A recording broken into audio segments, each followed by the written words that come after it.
because now one thing is certain that if Siddaramaiah steps down, then it is going to be DK Shivkumar who is going to become the Chief Minister. Then what happens to the cabinet? We are learning that the party is looking at a possibility of 2 Deputy Chief Ministers, and sources have suggested that some names that are being considered include G. Parameshwara and Priyank Kharge. So their names clearly are being discussed right now among some of the leaders, among Dalit leaders, while Yatindra Siddaramaiah's name is being considered from the OBC category.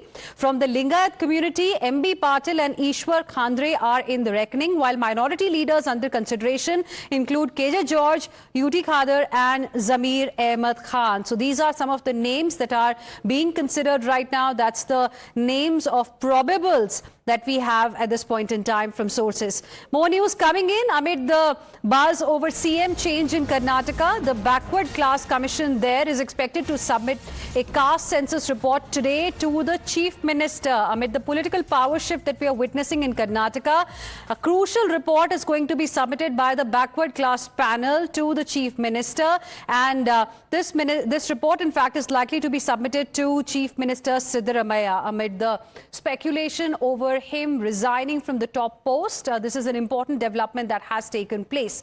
And we have some more breaking inputs coming in right now. The Congress party is also making all possible efforts to placate Siddaramaiah.